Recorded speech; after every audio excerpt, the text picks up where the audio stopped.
Hey guys, welcome back to the channel. I hope you guys are having an excellent day today. For this week's video, we are starting part 2 in our little mini series. Part 1 was 3 country licks for people who don't play country. If you missed that one, check it out by following the link above. Now, of course, the main purpose of this mini series is to willingly expose ourselves to other genres that might be outside our normal playing style. So this week, we get to tackle some basic jazz.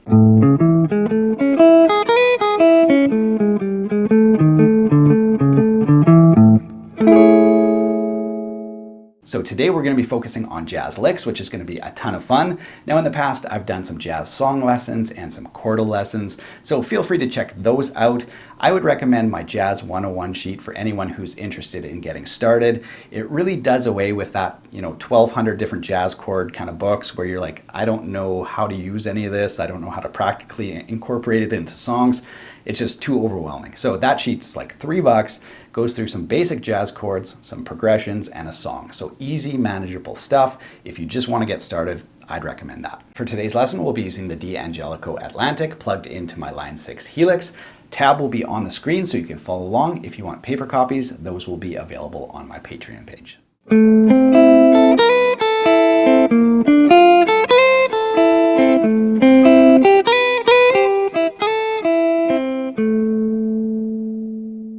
Alright, so let's jump into example number 1. Now this is going to be based around an A minor chord, specifically an A minor 9, which sounds like this. Just like that. You could also play it, just with a straight bar. You just can't have the 5th string in there. A bunch of different ways to play it, and this is just going to be the basic arpeggio of that chord, which is a lot of what jazz is. It's using basic arpeggios over a rapidly shifting, rhythm section, which makes it feel really daunting. But let's just start with some basics. So here we go.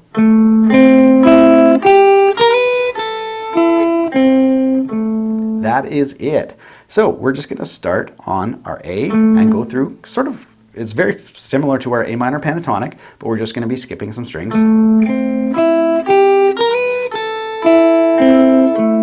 And of course, this is all movable. If you wanted to play it on G, right? Here's A. If we want to do it on B, you just move it up.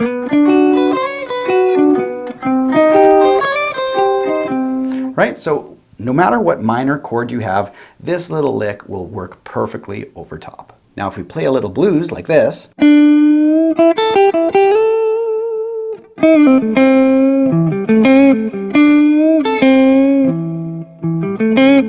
then we add our jazz lick,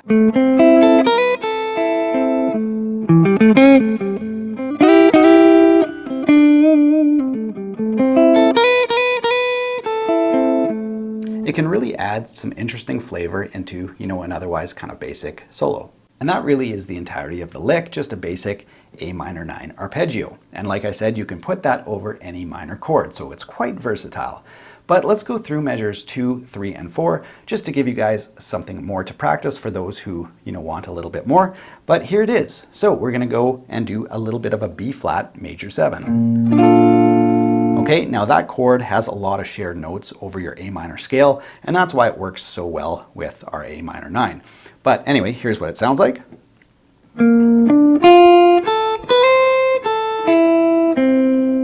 Okay, let's try that again. So we're starting up a semitone from your root, okay? And then we end with that A minor arpeggio. Okay, so putting measures 1 and 2 together.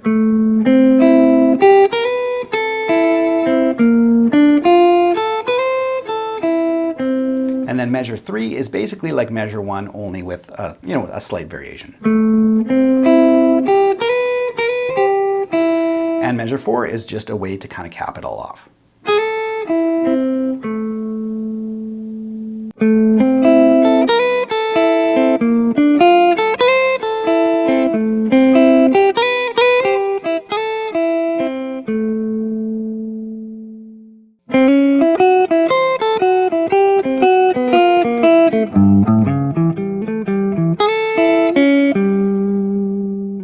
All right, let's move on to example number 2. So example number 1 was obviously our A minor 9. Now we're going to go on to a 7th chord. So we'll stay in A for this example, so you can play it like this. or like this, or like this, or like this. Lots of different ways to play an A7. So this is a dominant 7 chord. So let's check out our first lick. All right, so here's the first phrase. Do that a little slower. And again, I love to use this with my blues.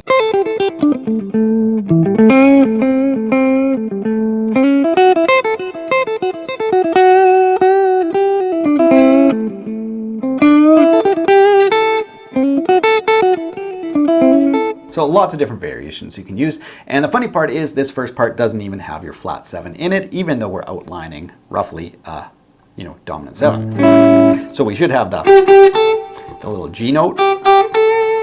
But in this first lick we don't, but it is coming further on. So again, if you just hone in on that first bar here, lots of really great color and interesting things you can do with it. But let's move on to bar 2. So here's where we introduce the flat 7, and what we're going to do is just use this interval and walk it down 4 steps. So here's what that sounds like. Oh, I should back the camera up a little bit, sorry about that. Let's do that again. Just like that. So we've got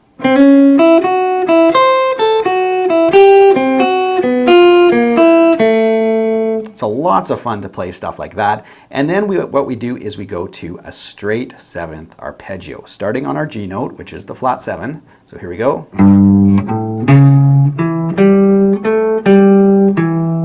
Okay, let's try that again.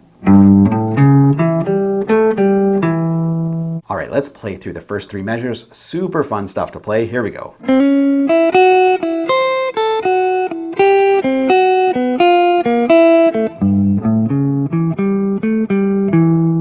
There it is. And then we cap it off much in the same way as example number 1, but this time it's going to be a dominant 7th arpeggio instead of the straight minor. So here we go. All right, now let's go through the whole thing.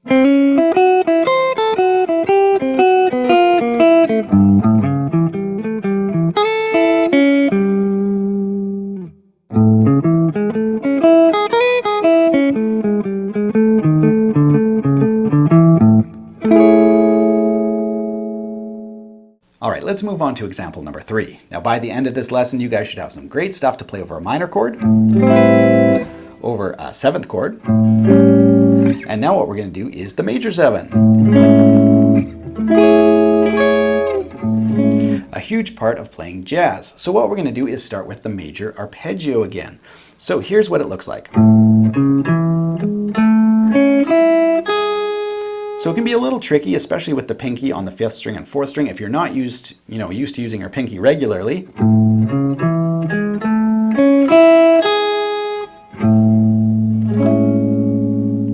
Just a really beautiful arpeggio. I use this one all the time. If you've been around the channel and just listen to any of my regular solos, I'll often throw this and substitute it over a straight major. So if the chord progression has just an A major, I'll just go something like that, or a G major. Again, this is all movable. You can just put it wherever you want it, which is the beautiful thing. So anyway, I would practice that first one. Great way to jazz up a basic chord. Now, like examples 1 and 2, you could just take the first measure of example 3 and own it, make it your own, add it to your bag of tricks. It's all good. But let's go through measures 2, 3, and 4 as well for people who want to do a little bit more. So what we're going to do is start on the 2nd, which in this case is a B, and play the arpeggio in reverse. Then here we're going to play a little chromatic. Okay, so first 2 measures.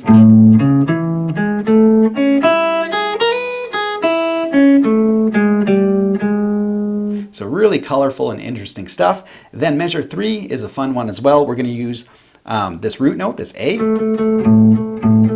right, 4th string. And what we're going to do is kind of use it as our comeback tone, and we're going to use a flat 5, so diminished, and then we're going to walk it down to a major 3rd and back. So there we go. And then the final bar, and then we use, instead of using like that major 7, we're going to use the upper one, which again is a great way and an easy way to play a major 7.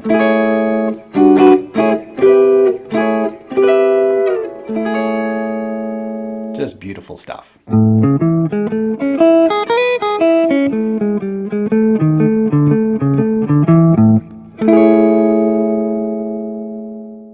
I hope this mini jazz lesson inspires you guys to play in new and interesting ways. So all you have to do is figure out what the rhythm chord is underneath, and you can substitute these straight in. So if it's a minor chord, use example 1. If it's a 7th chord, use example number 2. And if it's a major chord, use example number 3. So again, if you guys want some more information, hit up the tab store. There's some really great introductory jazz stuff there, and it's really affordable. So check it out if you're interested in that. Other than that, have an awesome week, you guys. Hope you enjoyed the lesson. Take care.